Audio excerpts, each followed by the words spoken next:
We are here with Robert Schoch. Would you like to tell us a little bit about yourself for those who don't know? Sure, Ben. It's a pleasure to be here, number one. And some people may know me from my work on the Great Sphinx in Egypt, but just to sort of start with a little bit of introduction, I am a geologist. I received my PhD in geology and geophysics at Yale University back in 1983. I hate to admit it was so long ago, so that really dates me. And I've been teaching at Boston University full time for the last 30 years since 1984. My research has spanned a number of areas from pure geology and stratigraphy and paleontology, that is fossils. I worked on fossil mammals for part of my dissertation at Yale. But what I'm most known for, I suppose, in the general public is my work of the last 25 years studying ancient civilizations. And in particular, I started with Egypt. I first became involved in the study of the Great Sphinx back in 1989, 1990. And what I was brought in to do, and this was through my colleague and now good friend, John Anthony West, in the last 25 years, but he first met me in 1989 or thereabouts, introduced me to the problem of the age of the Great Sphinx. In 1990, specifically to look at the Great Sphinx from a geological point of view.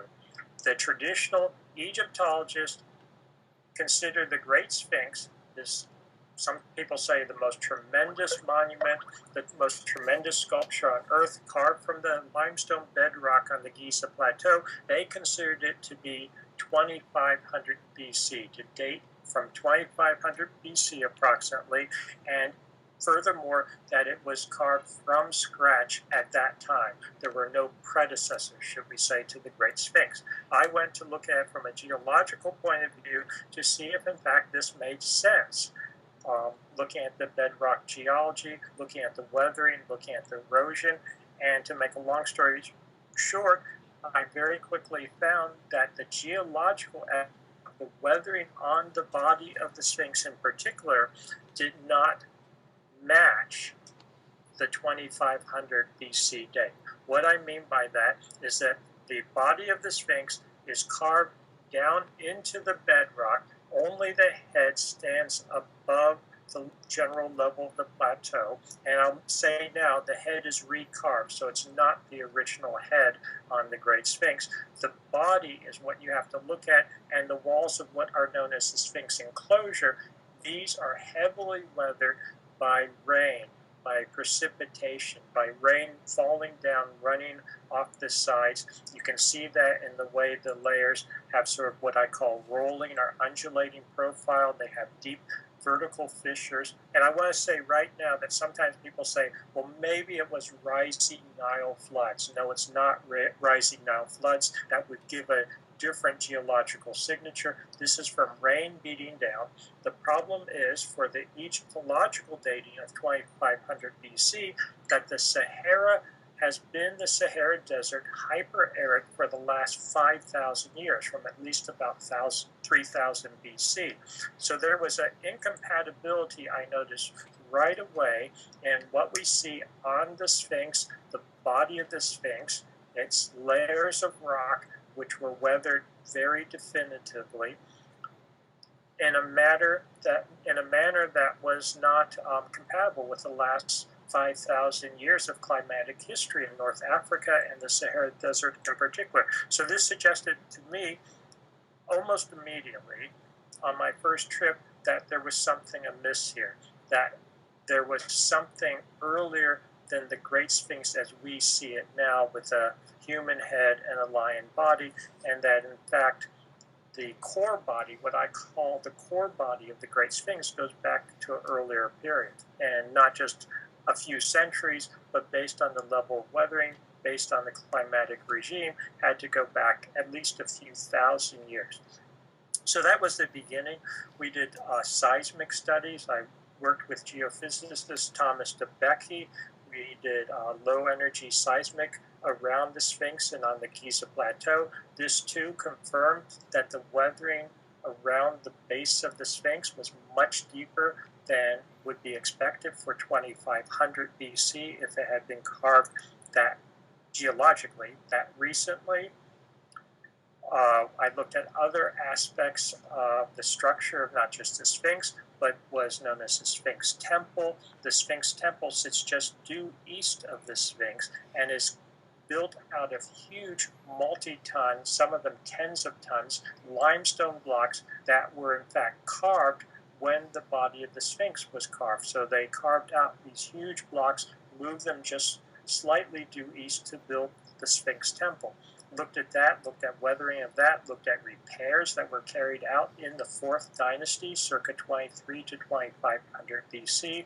You find that there are repairs on the Sphinx, circa 23 to 24 or so 100 BC. Again, all of this data was incompatible with the Sphinx having initially been carved in 2500 BC.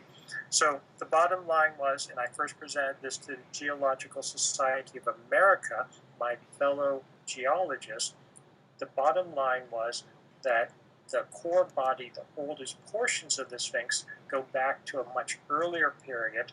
And I found that the head was recarved. It is a dynastic head, but if you look at the Sphinx, the head is too small for the body. It's out of proportion. What I believe was the case is that it was probably a male lion originally. That's my speculation.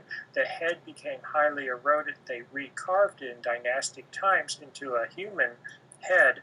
The body, instead of trying to recarve it, if you look at the Sphinx now, it's covered with small limestone blocks in places. Some of these go back to Old Kingdom times, that is 23 to 25 or so 100 BC.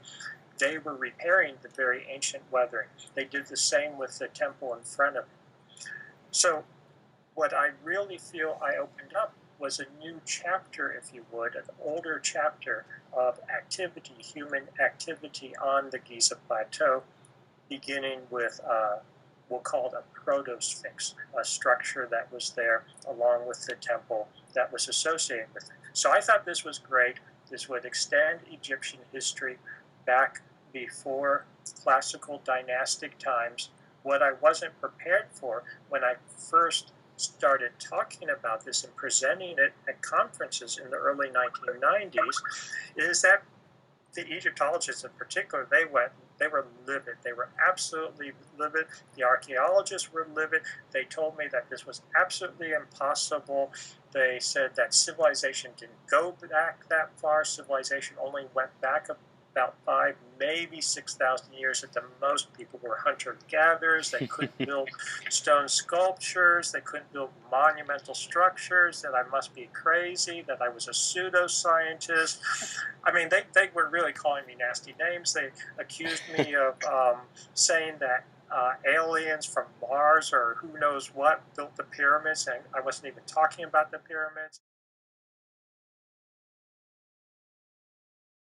I gotta tell you, I've definitely experienced some of that, upset the working order and then get the backlash. Yes, We exactly. definitely know all about that. So, just to give people a little bit of a background, how would that jive with when they think the pyramids were actually built? I mean, would that kind of suggest, in the old paradigm, the one that you're trying to upset or that you did upset, would suggest that the pyramids and the Sphinx were built in roughly the same period? Yes, yes, exactly. In fact, much of their dating for the Sphinx was based on, and I understand this, I actually have a degree in anthropology at undergraduate level. I've studied archaeology formally. I've been on archaeological digs, that type of thing. And a lot of their argument is context, context, context, sort of like real estate, location, location, location. So their argument for the 2500 year date of BC, 2500 BC date of the Sphinx is that it is on the Giza Plateau, that it dates to the same period as the 3 pyramids, known as the Khufu Pyramid, the Khafra Pyramid, and the Menkaure Pyramid. I'll use that term. You can also call him Mycerinus. All the pharaohs have different names. Cheops versus Khufu, Khafra versus Chephren. So the Great Sphinx sits due east of the second pyramid, the Khafra or Chephren pyramid. He was a pharaoh that reigned about 2500 BC. They said, oh, given the context, it's due east of his pyramid, it must be part of his pyramid complex. Therefore, it must be 2500 BC. Furthermore, in what's known as the Valley Temple, which they assume was part of his complex, there was found in a pit back in the 19th century a beautiful statue of the pharaoh Chephren or Khafra, you can call him either. This was found in the 19th century. It's now in the Egyptian Museum in Cairo. It says who it is. We know that this is Khafra from about 2500 BC. The Egyptologists said, aha, here's the face of Khafra. We now know what Khafra looks like. There's actually other statues of him too, and they all look the same. And they said, well, this is the face of Khafra. Look at the face of the Sphinx. It's the face of Khafra. So it must be that he built the Sphinx. Okay, two fallacies to that. Number one, I don't care whose face is on the Sphinx currently, even if it is the face or was the face of Khafra, it's a recarved head. So that doesn't affect my argument. Secondly, it turns out that when a forensic scientist who knows faces looks at the face of the Sphinx and looks at the face of Khafra, they're not the same face. We actually had, as part of our research team, a fellow named Frank Domingo, Detective Frank Domingo from the New York Police Department at the time, forensic artist and scientist who is an expert at reconstructing faces, comparing faces. He looked very carefully at the face of Khafra, as known from the statues of Khafra, including the famous one I just mentioned, and the face of the Sphinx. Analyzed them carefully, came to the conclusion that was very good, competent artists carving both faces, that of the Sphinx and that of Khafra, but they're not the same individual. They're not even the same ethnic, racial group, whatever you want to call it. That I don't know where the Egyptologists were thinking it was the same face from the Sphinx to Khafra. It didn't look like it to me. It didn't look like the same face to me. But what am I? I'm a geologist. I'm not supposed to be able to recognize faces. Well, and so I mean, they built up this elaborate, as I see it, and I'll be very blunt, elaborate facade on sort of secondary evidence that fit the paradigm they wanted to fit, with no real basis whatsoever. I'll mention one other piece of evidence they'll cite, and that is a stela between the paws of the Sphinx. It dates to New Kingdom times, so about 1400 or so BC. On it, supposedly, there was part of the name of Khafra when it was first found. That since flaked away. People said, some of the Egyptologists said, aha, this proves that Khafra built the Sphinx. Well, this was erected 1,000 years after Khafra, and actually what it demonstrates, if anything, is that he subsequently dug the Sphinx out of the sand, because the Sphinx fills with sand very, very quickly. The Sphinx enclosure, it gets buried up to its neck in sand, since the Sahara Desert has been a hyper-arid desert, and it has to be dug out. It's recorded in dynastic times and New Kingdom times and late period times that it was dug out numerous times by different pharaohs. And if there's anything to that Khafra inscription, which is now lost, it probably was that he dug it out just as his descendants did, his later pharaohs did. So very, very circumstantial. And if you start looking at all the little evidence, the pieces that the Egyptologists use, in my opinion, they fall by the wayside. Well, that's fantastic. And given what I will playfully say, of what little I know about ancient Egypt, given the egos of some of these pharaohs, the notion that they wouldn't put their own touch on certain things after the initial construction. I mean, it seems like the exact kind of thing that a pharaoh would do. But I want to mention something else, actually. You just reminded me. There's a stela. Now, the Egyptologists dismiss it because, number one, it doesn't fit their paradigm. It doesn't fit what they want to say. And two, it's fairly late period. But there's a stela, for instance, that talks about the Pharaoh Khufu, who was before Khafra, repairing the Sphinx after it was hit by lightning, which says very clearly it was an ancient, in existence and ancient at the time of Khufu or Cheops, who is a predecessor of Khafra. But they just dismiss that because it doesn't fit what they, Yeah. The story they want to tell. Well, plus the idea that it would get hit by lightning during its super arid period wouldn't really jive with them as well. Um, Exactly. It's interesting. Something I wanted to go back to. You talked about how the other Egyptologists um, were upset because they said, "Oh, humans weren't building at that time; they were just hunter-gatherers." I will assume that at that time, and I don't. What time was that year-wise? Okay, I did not say that purposefully Okay. because that's part of the story. When I first started working on the Sphinx in the early 1990s, I admit now, in hindsight, and this was, I don't want to say a mistake, but my bias at the time.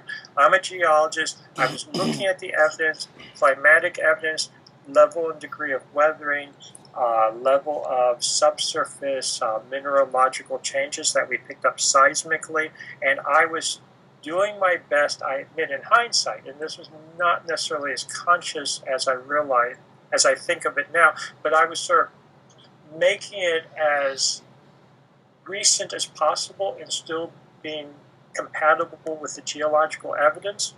And at that time, in the early 1990s, I was suggesting that maybe the Sphinx was originally carved 5 to 7,000 BC or so, which, was really upsetting to the Egyptologists and the archaeologists, to the historians, to the pre-historians, 5 to 7,000 BC, because they said that was when people were hunter-gatherers.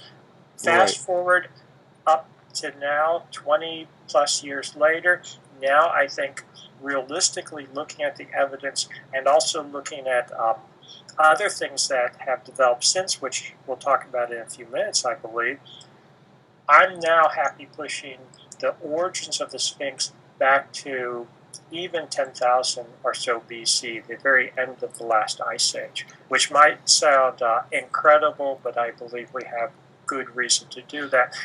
First, the geological evidence that I have, and as I interpret it, I think is actually more compatible with that point of view. Even in the 1990s, when I was presenting this to my purely geological colleagues, and again, I'm a geologist and geophysicist. I don't claim to be an archaeologist or an Egyptologist, although I've worked in these fields for a very long time. But from a purely geological point of view, my own colleagues back in the early 1990s said, you Schoch, they refer to me as Schoch, you're really sort of straining the geological evidence to push it back to the 5 to 7,000 BC versus even further back. And I don't know, I think I had the bias. Well, I didn't want to upset the Egyptologists too much. It didn't really matter. As long as I was beyond 3000 BC, they were going to be upset anyway. Well, So yeah. again, I'm thinking that consciously, but I just want to clarify, in my older works and writings, I talked about 5 to 7,000 BC. I'm really talking several thousand years earlier now. I talk about this in my book, Forgotten Civilization. And this ties in also with what I believe was happening at the end of the last ice age, which included torrential rains, very different climate than we have now. And I believe that the evidence we have is indicating that we had civilization, what I call high civilization, back at the end of the last ice age, all of which was devastated by major solar outbursts, but I'm sure we'll get to that. Well, absolutely, and clearly back in the early '90s, they weren't as well versed on things like Gobekli Tepe and. Well, that was the next thing I wanted to mention. Go right ahead. Yeah, if we sort of continue the story here, okay, so we're back in the early 1990s, 1991 specifically. I present this material at the Geological Society of America annual meeting. I present my data for redating the Great Sphinx. This caused, at the time, a huge sensation. It even had headlines in New York Times, Los Angeles Post, that type of thing. So it really was a big deal. My geological colleagues looked at the data. They thought it was very interesting. They thought it was pertinent, apropos. Basically, not basically, they agreed with it. I had one good close friend just before I presented. I showed him the data and whatnot, and he started laughing at me. And I thought he had made I thought he was laughing at me in the sense that I had made a mistake, and here I was about to present something so radical. No, he said he was laughing because it frankly was not very complex geology. It was a fairly simple, straightforward analysis, and it was so simple, he wondered where the Egyptologists had been all these years. I mean, had they never looked at the geology? So my geological colleagues really accepted this, but my, I'll say, other academic colleagues like the Egyptologists, the historians, they were livid, as I said. So late 1991, I presented to the geologists. There's a scramble among the Egyptologists and historians to put me in my place. They arranged in early 1992 a special subsection of the American Association for the Advancement of Science meeting. They arranged what they call the Sphinx debate within just a few months of my presentation, and I was invited along with Thomas Debicki, the geophysicist, and on the other side was Mark Lehner, and one of his colleagues, Mark Lehner, was a very prominent Egyptologist at the time, and we were going to debate the age of the Sphinx. So this is early 1992, rather unprecedented. What I found very quickly was that it wasn't so much a debate, it was supposed to put me in my place and to squelch me, to quiet me. They weren't really interested in looking at data. I essentially was called names, including a pseudoscientist, someone that was just a publicity hound. And Mark Lehner, the Egyptologist, he thought he had the definitive comment when he said to the effect that people were hunters and gatherers back then. They did not build monumental architecture and sculptures. Show him a place anywhere else on Earth where at this remote period in time they were doing massive stonework, they were building, monumental structures. And my answer at the time, this is 1992, is I didn't have an example. But as a geologist, I realized, you have to discover and recognize the first dinosaur. You have to start somewhere. They didn't like that answer. So I didn't have a good answer, but I felt comfortable with my data. Fast forward now 3 years later, 1995, Klaus Schmidt, who unfortunately just passed away, but Herr Professor Dr. Klaus Schmidt of the German Archaeological Institute is in Turkey, southeastern Turkey. He starts excavating the site of Gobekli Tepe. So this begins to be excavated 3 years after the challenge to me to show them another site that has incredible sophistication, monumental stonework, and dates from this early period.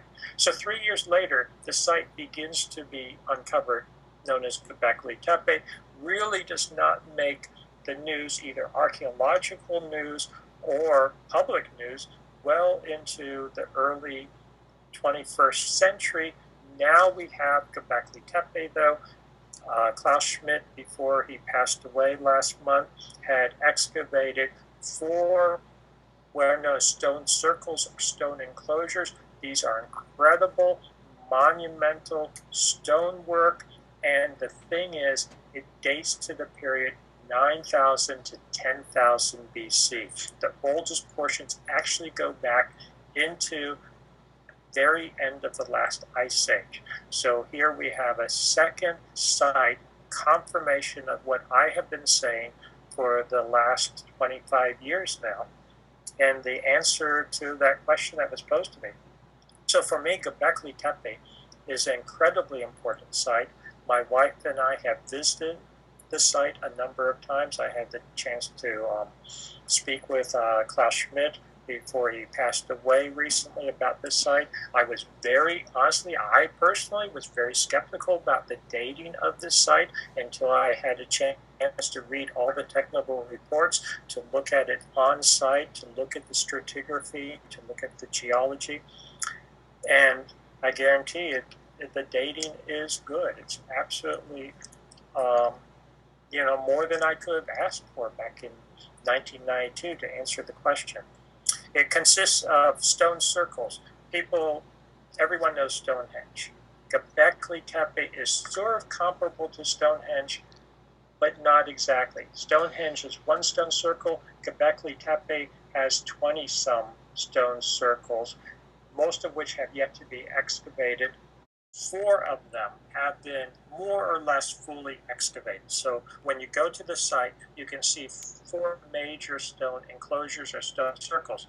These are very Stonehenge-like in the sense that they consist of upright monumental stones arranged more or less in circles. They have each has a pair of center stones, but they're un-Stonehenge-like in the sense that if you think of Stonehenge, Stonehenge is created or was built out of very crude, rough-hewn stones. Some of them look almost natural.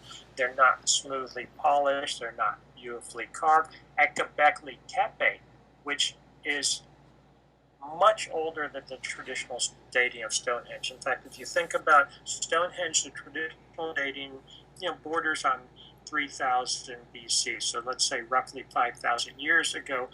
Gobekli Tepe is more than twice as old as that, 9 to 10,000 BC, or 11 to 12,000 years old. So Stonehenge people, if you take the traditional date for Stonehenge, are closer to us than they were to the Gobekli Tepe people in time.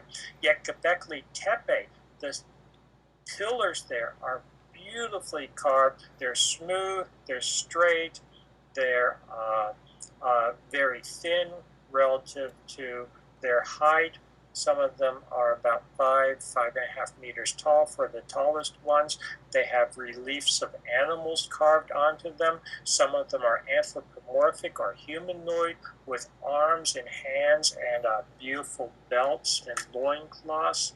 The hands sort of, actually, if you think of the Easter Island moai, the way the arms and hands are arranged close to the navel, that's what you have at Gobekli Tepe also. You have carvings in the round. There's what's known as a totem pole. It's this carved, again, stone monumental structure. It's now in the museum in Urfa. It was put there for safekeeping. So it's just an absolutely incredible site, incredible sophistication. If you found some of these structures isolated, just one of these monuments or one of these carvings, you might say it looks like it's 1000 BC or so, not 10,000 BC. So it shows, I believe, absolutely confirms that we have sophisticated, advanced civilization at this level back over 10,000 years ago.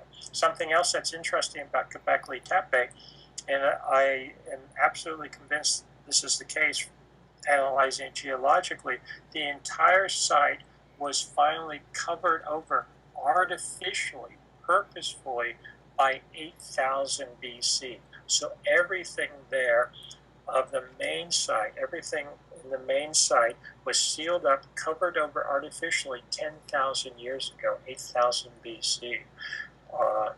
And parts of it go back several thousand years earlier than that.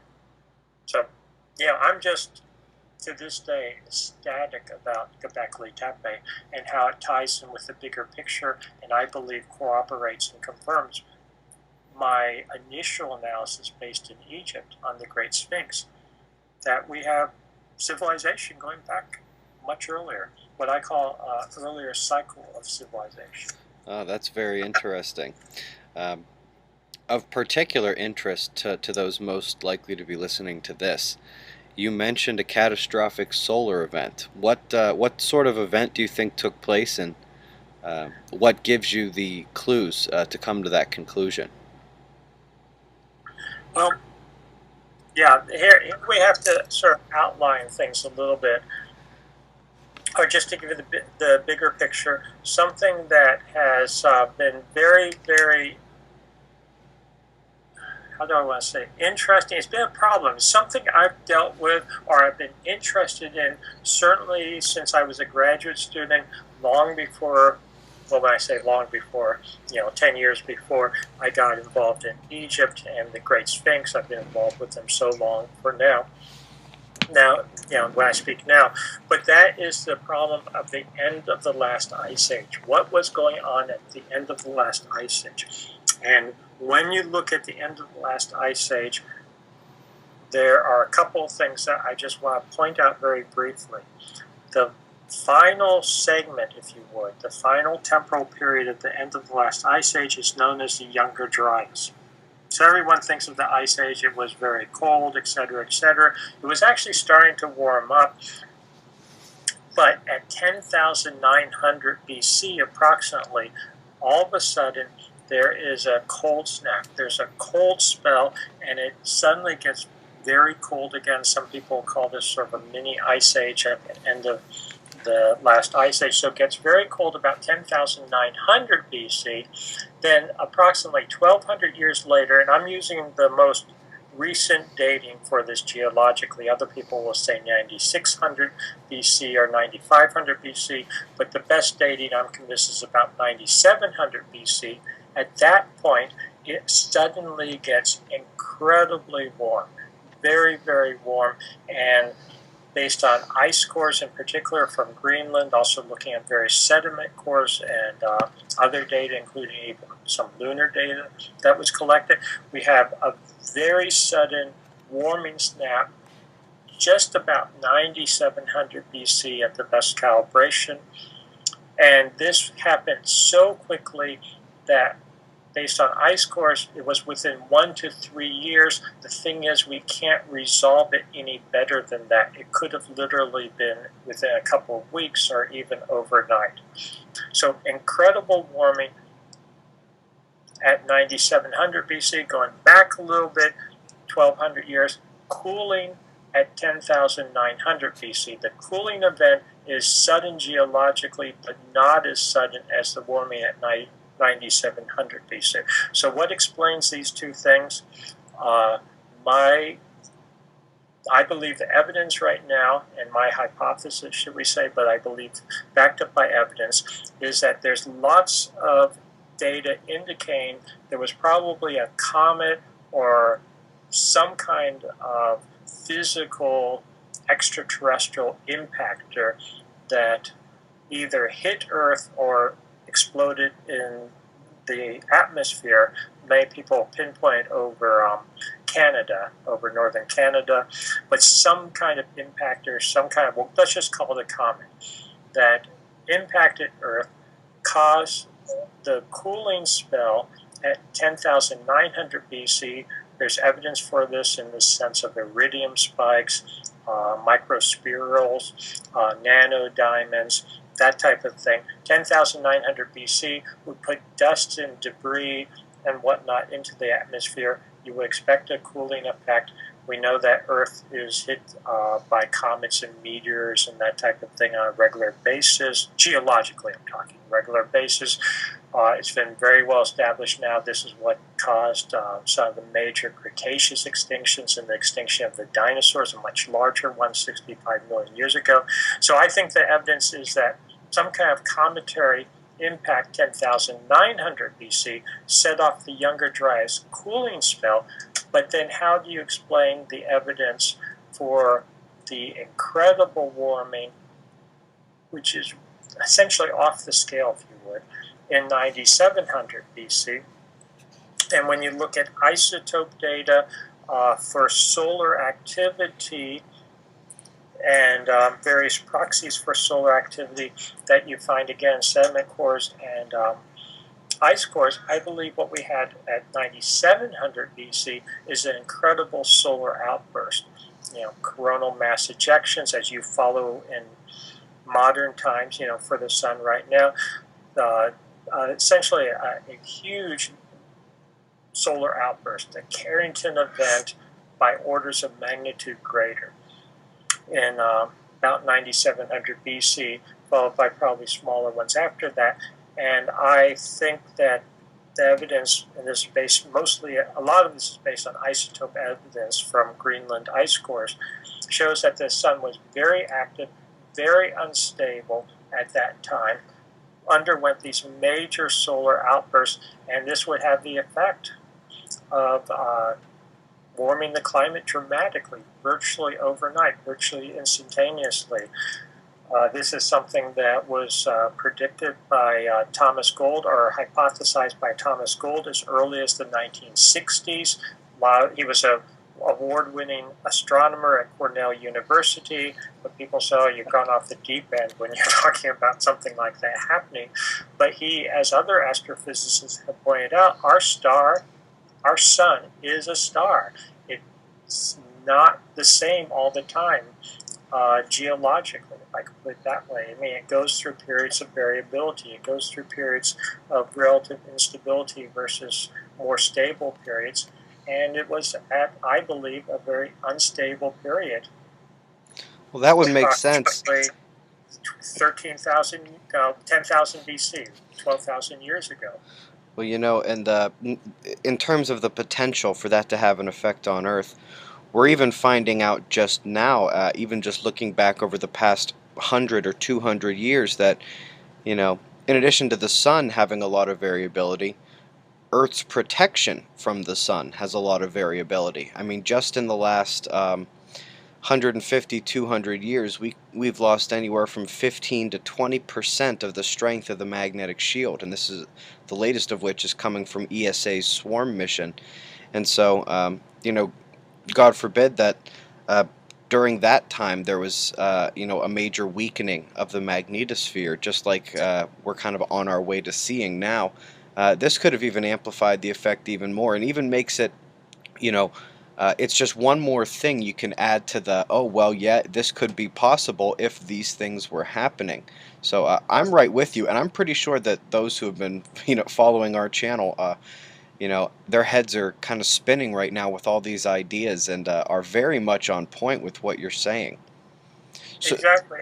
And I wanted to mention some, to give credit where credit's due in part, but I wanted to mention too that there's other evidence for this. When you start looking at the archaeological record, I believe that a lot of things fall into place when you start thinking in terms of a major solar outburst bringing down these early civilizations, these what I'll call late Ice Age civilizations. I do want to mention, I'm sure a lot of your listeners are familiar with Anthony Perrott and his work, Dr. Perrott and his the plasma physicist. I don't know if he's still there, but Los Alamos National Laboratory, and he has done, of course, a lot of work looking at petroglyphs, in particular ancient petroglyphs, and has independent from my work, hypothesized or suggested that these ancient petroglyphs are drawings, effectively, of plasma configurations in the sky during a major solar outburst in antiquity, as he calls it, deep antiquity. I believe this corresponds with the solar outburst I'm talking about at the end of the last ice age. So the people at that time were actually recording things in the sky. When we look at things like the Carrington event and the description of the Carrington event in 1859, people talked about seeing dancing figures, sort of like stick figure type images in the sky. You find this in ancient texts, including the Bible, descriptions of these things. I talk about this in Forgotten Civilization, my book. So I think you have in mythology and archaeology, something that Katie, my wife, and I have done is we've spent some time on Easter Island. Easter Island has what's known as the Rongo script, which consists of, we'll call them hieroglyphics. That's what people call it. It's eluded any kind of real cogent linguistic analysis or decipherment. And we believe, and I can't develop this all right now, but we believe that it too is based on a major solar outburst. plasma configurations that you would see in the sky during this, in this recollection, this memory. I'll mention a few other things. For instance, it has been noted by archaeologists that many ancient sites, again going back specifically to the late Ice Age and just after, are associated with caves, with underground shelters, should we say. Some of them natural, some of them artificial, or natural and then artificially expanded and elaborated. And they wondered, why would ancient people spend all this time doing this? But to me, it makes a lot of sense. If there were major solar outbursts and they needed them, or if they had collective memory of these, that they might occur again, and this would be a way to escape them. Also, why build with huge stone structures, or why is that the primary thing that survives? Well, it would survive this type of catastrophe. Yeah. So I think this is all very real. My wife is here. Can she say something? Absolutely. I just wanted to say I'm actually standing on the other side of the recorder, but the front of your bus, your mobile observatory, has the squatting man, the Taurus, the little stick figure. Yeah. With the two dots on the side. Yeah, we call that the squatting man logo. Well, that's really what we're talking about. All of Dr. Perrott at Los Alamos has identified in 130 countries all over the world all these petroglyphs that have a similar shape to what we're talking about, your squatter man, as people call him, but similar to that, perhaps stacks of arms and legs and cascading cylindrical shapes and stick figure men with birds' heads. Yes. And so that was the first piece of the puzzle for us, that we were watching David Talbot's Symbols of an Alien Sky, and we saw that, and we had just gotten back from Easter Island, and Robert is just absolutely intensively studying the Rongo Rongo. And that one night we just made the connection. Oh my God, where the petroglyphs are isolated images, one etching, another etching. The Rongo Rongo, we believe, might be a text because the shapes all correlate to what Dr. Perrott is saying is in essence a record of a massive solar outburst. And so that was really what sent Robert's eyes looking upward and then sent him pouring into the research of exactly what happened at the end of the last ice age. So that was really the key. It was David Talbot's documentary and Dr. Perrott's work and our trip to Easter Island and making that connection. Yeah. So, and I wanted to say, again, I'm a geologist and geophysicist, so I wouldn't be going out on a limb for this if there wasn't physical evidence. If it was only myths and it was only petroglyphs, I wouldn't be quite so impressed. But when you have that type of evidence tied in with the hard physical evidence, for instance, the isotope analyses from, the ice cores that go back to the end of the last ice age in Greenland, when you have silicified objects, little spirals and whatnot, that are being found at ancient sites now, archaeological sites going back to the end of the last ice age, which could, or I believe, do indicate a major solar outburst. Vitrification is something else I should mention. Vitrification is something that has been found in the archaeological record, which is very mysterious in the sense of how do you explain it? What it is surface melting and recongealing, I'll call it that way, refreezing of rock surfaces at archaeological sites. This is known throughout parts of Europe and getting into Turkey and Syria. And many of them are dated, I believe, back to the end of the last ice age. And how do you explain this? This gets back to something that Thomas Gould was talking about and hypothesized in the 60s, that during a major solar outburst, you would have in certain areas, sort of like a tornado, not everywhere, but certain areas, huge, we could think of as huge thunderbolts or lightning bolts actually hitting the surface, causing incredible temperatures on the surface. He suggested that as evidence for what he was hypothesizing, one could look in the geological record for vitrification, and I believe we found it. You also find that in parts of the Sahara, for instance. Well, the whole region, or the whole region. Drying of the region. I do think that, looking at it in this light and looking at the evidence, it's putting a lot of things in place. I want to mention one other thing. When I was a kid, going back to high school, I hate to admit this, I actually skipped classes sometimes to go to the library, and among other things, I would read Plato. That was just the way I was. Now, most people probably are familiar with one thing from Plato, if they know anything about Plato, and that is the story of Atlantis. I don't take Atlantis incredibly literally. I'm not one of those people that's seeking the geographic region of Atlantis. But what I find very interesting is when you look at Plato's recounting of Atlantis, which he says ultimately the story came from Egypt, he is very clear about the chronology. And when you turn that into our modern chronology, he basically dates the fall of Atlantis, which was catastrophic due to natural events, which I think could be interpreted as solar outbursts and the ramifications from a solar outburst. He dates it to about 9600 BC, which to me is it's probably beyond coincidental that this, in fact, is the modern dating of the end of the last ice age.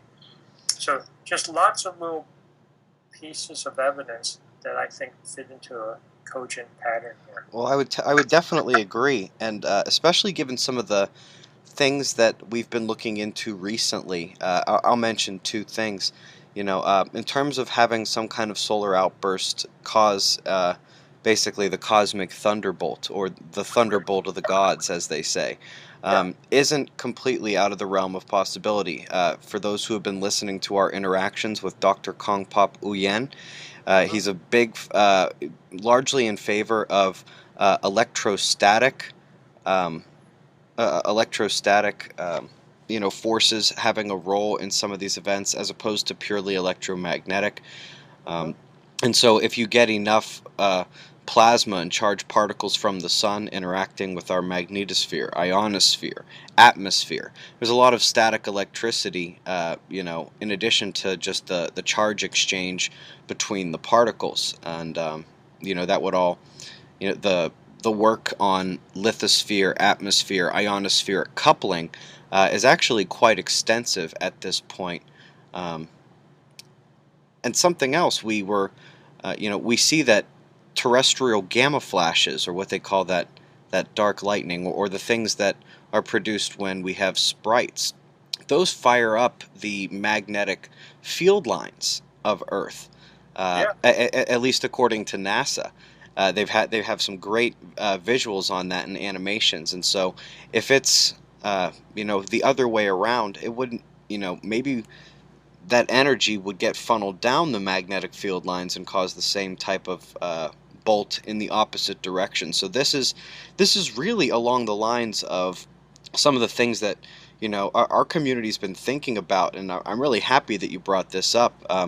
We have a section on our website called Electric Earth and Sun, and deals with the Earth spots hypothesis, Earth spots being like sunspots, and having these kind of connections. And boy, it's really refreshing to hear you say that these places of vitrification could very well be linked both in time and theoretically through science to these solar outbursts, because I think that that's what we've been driving at for a while. Yeah, no, I think it's all fitting together very well, and finally I feel like this is what I like personally. Comprehensive story that makes sense, a theory that makes sense, and I think that's what we're finding versus trying to explain. I mean, I'll give you an example of vitrification, just because it's something I've been looking at. Classical archaeologists, they try to explain vitrification by they were building campfires, or they were trying to burn down forts. I mean, you don't get the temperatures. You wouldn't get the. It's been demonstrated experimentally. You can't do it. Yeah, I would Get the agree. temperatures that way that would be needed, and you don't get the surface properties. Well, in addition to your decades of fantastic work, you certainly haven't rested on your laurels, especially with some of your newer research and some of the works that you've been putting together. You want to talk about those for a bit? Sure. Yeah, the research never ends. At least that's the way I see it. My latest book, if people want to catch up on what I've been doing in the last 25 years, I really recommend my latest book, which is Forgotten Civilization. That's the title, Forgotten Civilization, singular, Forgotten Civilization, and the subtitle is The Role of Solar Outbursts in Our Past and Future. So Forgotten Civilization, The Role of Solar Outbursts in Our Past and Future. And if you don't mind, can I put a plug for my website? Definitely. Okay, so if you want to find out more about me and what I've been doing, there's a link to my book from my website. My personal website is www.robertschoch, and my last name is spelled Schoch, so it's ROBERTSCHOCH, all run together.com. So www.robertschoch.com. We travel. People will take a look at my latest book. Also, I travel, of course, for my research, that type of thing. I speak at conferences, and I also take people on trips to various sites, including Egypt, including Gobekli Tepe in Turkey. I'll be doing a trip to India in about a year or so. So that information is also on my website, www.robertschoch.com. So I am a firm believer that it's nice to read about things and to, what do they call it, surf the internet, but you really can't understand some of these ancient sites. You really can't understand the science unless you experience it for yourself. And that's what I do. Actually, as a rule of thumb, I don't express strong opinions on anything unless I've actually seen it, unless I've studied it myself. So I'm always looking for, there's always more to study. I was going to give you an example quickly. Katie and I, my wife, had a chance to go to Indonesia end of last year to see an exciting new site known as Gunung Padang.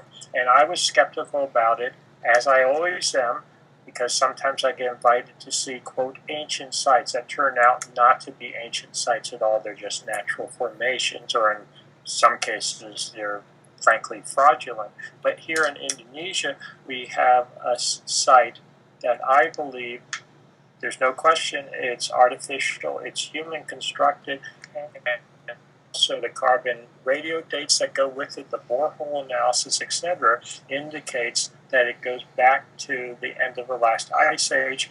And this is all very preliminary, but it's quite sophisticated too, in a different way, but quite sophisticated. It's sort of a step pyramid-like structure made from the local andesitic rocks.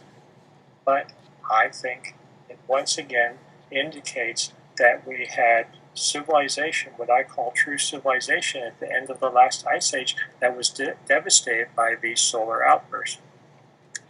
So part of my research as it continues is to look at these subjects, to look at these topics. And I'm a geologist, and I know something that you've been talking about on your various reports and website are the correlations between solar activity and, for instance, climatic patterns of earthquake activity. And this is something that I think we need to take very seriously and not dismiss. I know that many of my academic colleagues traditionally have said, well, solar variability is too small, is too trivial to have any real effect on Earth phenomena. And I think that is an absolute mistake. I think what we're finding is that there are many ramifications throughout the solar system, that we are all tied together. Actually, someone that I studied with, he's now deceased, but a very good geologist, was Australian, by the name of Rhodes Fairbridge, and he stressed this, even though it was he was criticized for it at the time, but that our solar system, including the Earth system, is all interconnected, is all linked. So this is one direction that my research is going in.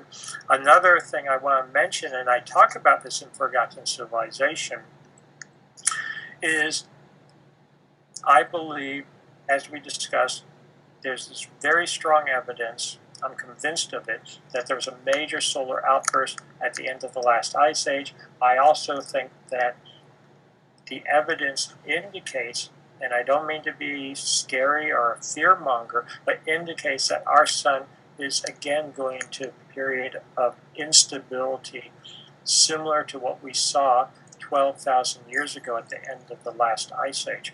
That we're going into a period of instability, that we may be due, I hate to say it, for some major surprises on the part of the sun. So maybe some major solar outbursts. The Carrington event of 1859, I believe, may have just been the start of things to come.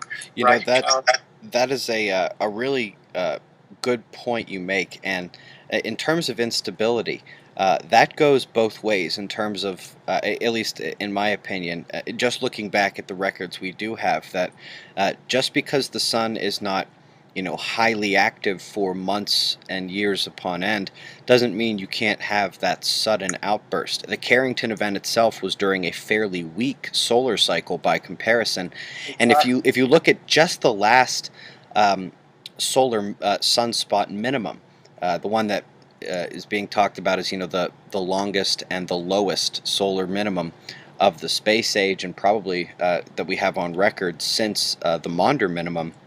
Even during that time of extreme quiet, which included the year without sunspots, we had an X17 and an X14, and during this solar maximum, we haven't had anything above, I believe, an X6 or an X7.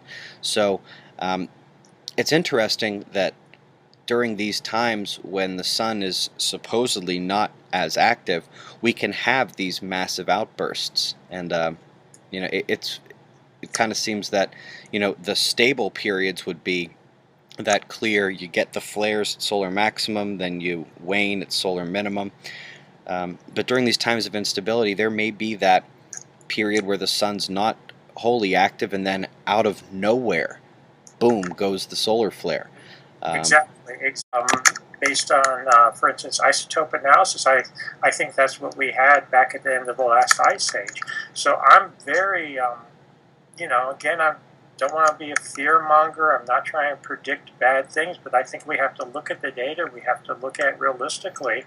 And I do think we have to be prepared. When I say we as a civilization, we as a society, prepared for some major surprises, should we say. And maybe it shouldn't be a surprise, but some major activity on the part of the sun.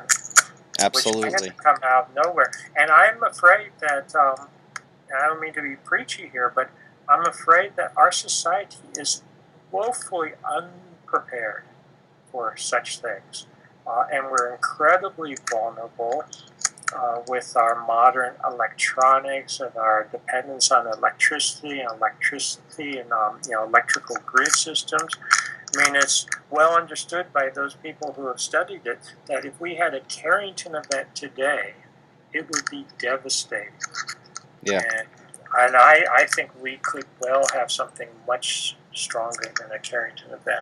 Certainly not out of the realm of possibilities. And what do you think? I mean, you've been studying this. Yeah, well, there's a lot of evidence that the sun is heading towards a somewhat calmer period, but it would also sort of make sense that the sun would need to get these outbursts of energy, even during a period when it's otherwise calm. We've seen evidence, or we've seen examples where certain periods of what they call, the all quiet events on the sun are interrupted by a sun-diving comet or by a certain planetary conjunction or something like that. So um, one would have to assume that during these times when the sun is not extraordinarily active for extended periods, that it's still waiting to get that energy out, and if that happens, and it's been inactive, one might guess that it has been building up and building up and waiting to release. That might be a time when the outbursts, intermittent though they may be, could be of the more severe nature. That's exactly what I'm thinking. I'm a geologist, so sometimes, when I speak to students or whatnot, or the general public, I use analogy of earthquakes.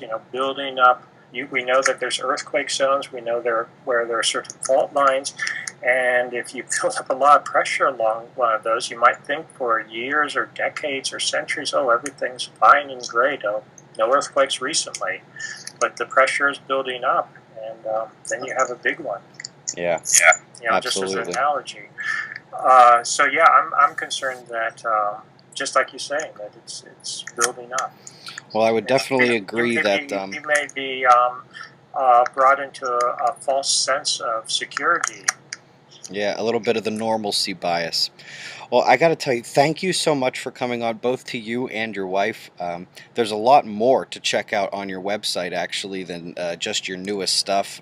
You could probably get lost on there for a couple of days just checking stuff out. And I also would like to mention that your website name is proudly, at least on my part, on the Mobile Observatory. You guys were kind enough to help sponsor the tour. Really appreciate that. And just thank you so much for coming on. I know that everyone really appreciates you taking the time to do that. You're doing great work, so keep it up, and let's keep in touch, stay in touch. I mean, I think there's a lot to be done here, and there's a real. I feel among all of us working in these fields, there's a real synergy, and a lot that we need to accomplish for the Earth. Absolutely, and at some point the focus and the analysis has to switch from, I guess I would call extreme focus on our individual strengths and more of an interdisciplinary coalescence of all of the clues, of all of the factors. So yes, exactly. And I know that you and I and many of the people in this field, we've felt that. I mean, part of my story is, coming at things as a geologist, and the prehistorians, the Egyptologists, they're not used to interdisciplinarity, if I could use that term. They're not used to working with people from other fields. Yeah. Now, believe me, I feel you there. Well, I'm very much looking forward to talking with you again. We had spoken about me trying to get out to Boston maybe at some point next year. Definitely going to look forward to that. And just thank you very much. We really appreciate it. Robert Schoch, everyone, professor at Boston University.